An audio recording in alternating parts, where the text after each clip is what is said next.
A number of different topics were raised during the Republican debate, but I noticed a few that didn't come up. They're minor issues, but some people are really into them. And apologies if they were briefly mentioned, but little things like mass shootings and gun violence, climate change, other than Vivek Ramaswamy using his literal closing remarks to ensure that we all know that he does not believe that it exists, wages, infrastructure, including train derailments, Ukraine, other than constant discussion about the names of eastern provinces, which Mr. Ramaswamy, they're not provinces, they're oblasts.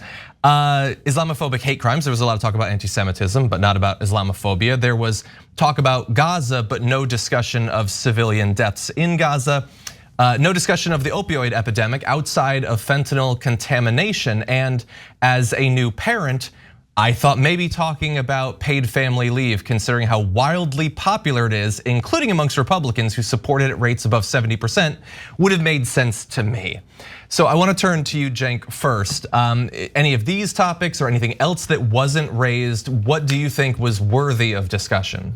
Yeah, so this is exactly why we should have Democratic debates. Because if the average American watched just the Republican debate tonight, they would probably think, oh my God, I guess the country hates gay people and trans people and wants to invade China and Mexico and Gaza.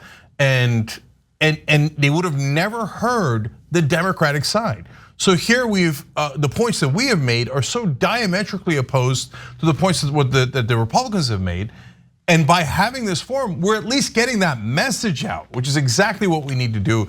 We invite Joe Biden to do it with us. So now in terms of those issues, look, paid family leave, you're a little wrong, John. It's not above 70%. Well, it is above 70%, but it's not in that ballpark. It's at 84%, 84%. So Estonia has 82 weeks off for moms who have babies. We have 0 days off, 0 by law. We're the only nation, not only developed nation, almost the only nation on earth that doesn't have any paid family leave. And do you ever see the Republicans talking about that? No, because they serve corporate donors. And so do you know that 74% of Republican voters want paid family leave? Why? Yeah, they want moms to be able to have a baby and then to take 12 weeks off, or dads if the situation is appropriate. But we never discuss any of those issues. Instead, we talk about the maniacal issues that the Republicans bring up because they're the only ones having debates. And they're the only ones that are bringing up issues. We should be bringing up paid family leave. And then I've got to ask Joe Biden, my God, man, if you can't get a bill passed that's at 84% popularity, what can you get passed? I mean, why don't you introduce it as a single issue bill in the Senate and embarrass and force the Republicans to vote against 3/4 of their own voters? But we get none of that. Always Democratic apathy and Republican aggression. It's time that we fought back. So I don't have time to go through the whole list that John said. I want to give the others time. But let's take the issue of climate change. Guys, we're running out of time. And these lunatics are talking about we're not giving the oil companies enough. Vivek Ramaswamy on the one hand says, oh, I'm against corruption. On the other hand, he says, no, we should let the oil companies take even more oil out and profit from it. And then when they have the cost of climate change, we should pay it. The taxpayers should pay it. Why don't they pay it? That's an externality of their business. That is a cost of their business. They should pay for it. Every time there's this extreme hurricane or tornado or whatever it might be caused by climate change, we should send the bill to ExxonMobil. And why are we giving $20 billion in subsidies to these companies? And one last thing here that is so important when it comes to climate change and oil prices. They have to stop lying about this in the Republican debates and sometimes in mainstream media. Our drilling, extra drilling, does not affect global gas prices. It is an international market. What we do is a drop in the bucket. And when we drill, it doesn't make us any more energy independent. We, the American citizens, don't get that oil. The corporations get the oil, and they could sell it anywhere in the world, and they do. It doesn't stay in America. It's one mythology after another. And finally, guys, I want you to think about this. The last month of the election, what if gas prices go up? Who's going to be blamed? The incumbent in charge is going to be blamed. Who is the one country that actually can affect oil prices worldwide? Saudi Arabia, because they control OPEC. and OPEC is large enough to move global oil prices. Who does Saudi Arabia love in America more than any other politician? Donald J. Trump. What if the Saudis increase gas prices right before the election? We're toast. We're toast. If the candidate is the incumbent president sitting at 37% favorability, and they move gas prices up right before the election, that guarantees Donald Trump a win. We cannot risk that. We cannot have this incumbent run this race. We're allowing ourselves to lose on purpose. I've never seen anything like it in my life. Marianne, I want to go to you next. Which issue absence stood out the most to you? Well, I want to say something about what Cenk and Dean were just saying. I think we're all in agreement that we must not have Donald Trump back in the White House. But I don't think the biggest electoral risk for us as Democrats is Donald Trump. People who are going to vote for Donald Trump, they love Donald Trump. You could indict him 91 more times and they'll still vote for him. They vote for him in prison. I don't think that our risk is so much Donald Trump as it is the risk of people staying home, millions of people staying home. And if we don't offer them anything more, then they just might, particularly when it comes to young people and the environment. This President Biden, okayed the Willow Project, the $8 billion ConocoPhillips oil extraction project on the North Slopes of Alaska. And he gave more oil drilling permits even than Trump did. So until we start offering policies, you were talking about paid family leave, and I certainly have that as part of my economic bill of rights. But the issue of paid family leave is not only just for the parents, it's for the child. One of the things I want to do is establish a Department of Children and Youth. If we want the country that we could be in 20 years, we must start paying more attention to children 10 years and younger now. We know things about early childhood. That's when it all happens. 90% of a child's brain is developed in the first 5 years. So that's a large part of paid family leave. We have children who are traumatized in this country before preschool. We have elementary school students on suicide watch. In schools all over this country, we have trauma rooms. Why should childhood be such a trauma for millions of children in this country? We have millions of children in this country who go to schools where they don't even have the adequate school supplies to teach a child to read. And if a child cannot learn to read by the age of 10, the chances of high school graduation are drastically reduced, and the chances of incarceration are drastically increased. This is how we're going to win in 2024. Allow people to imagine a much better country, not just not them, but what we could create.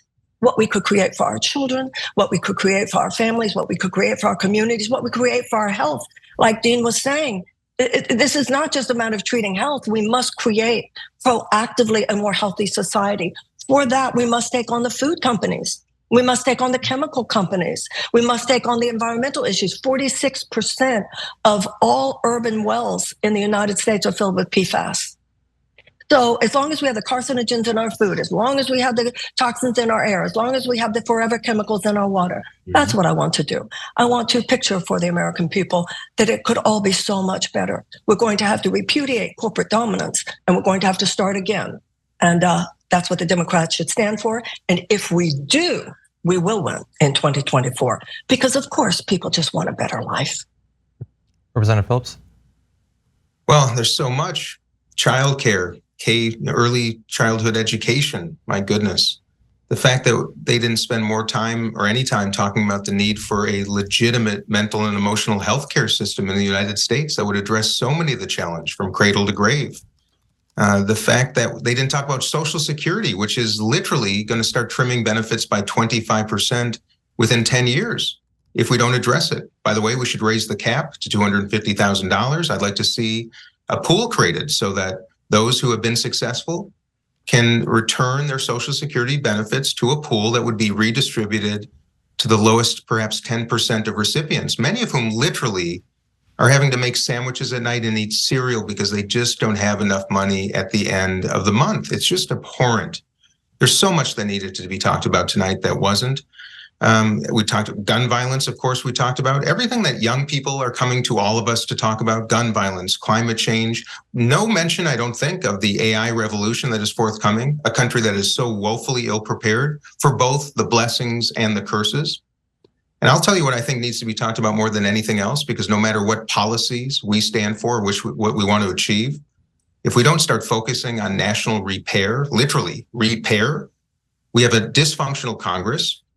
We have a disaster brewing around this country, and no peace around the world. And if we don't bring peace to the world and to our country and don't unify behind that, and frankly, make invitations, not confrontations, but invitations to Donald Trump supporters, as both of you have mentioned tonight, have the same challenges, the same needs, the same anger that many of us have about a system that is absolutely destroying many of the facets of the country that are so dear to us. So we've got a lot of work to do. The fact is, I love what you said, Cenk, about the fact that absent the president of the United States consenting to at least a couple of debates, we are literally giving free airtime to the very party that is going to seize back the White House and completely destroy democracy.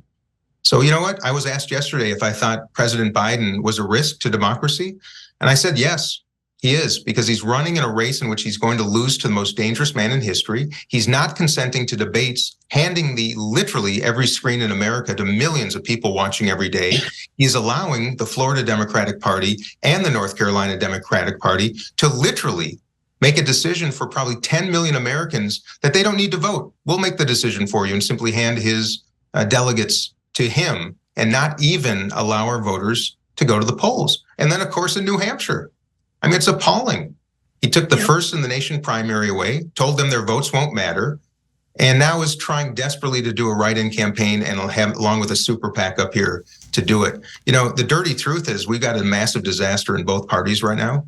I was part of it. I enabled it. I had no idea until I joined both of you in this endeavor. And I think that's the most important part of this so far, is to speak truth to power, to say the quiet part out loud. And my goodness, watching that GOP debate tonight was horrifying. And to watch the only person in the room who tried to play the role of an adult, that was Chris Christie. He was the guy that was doing debate prep, for God's sakes, with Donald Trump just a couple years ago. So give me a damn break, you know what I mean? Give me a break. And Nikki Haley, who's now the number 2 closest, you know, her hand went up right away when they asked him last time in the debate stage if you would still vote for Donald Trump, even if he's convicted. Even if he's convicted. My goodness, folks. I'm glad to be on this with all of you, because we still have some principle left in politics. And now we need the platform to ensure the country sees it. And right now the president is working against it. Well, thank you for that. I think I can speak for the network that, you know, this has been a great forum. We would be interested perhaps in future follow-up forums or debates. If anybody watching is interested in that, feel free to use your voice. Thanks for watching the video, guys. We also love it if you hit the join button below, because that makes you a member, and members allow us to be independent, honest. We can be as progressive as we want, no corporate media influence, and that's all because of you guys. We love doing the show with our members. Hit the join button, become one of the Young Turks.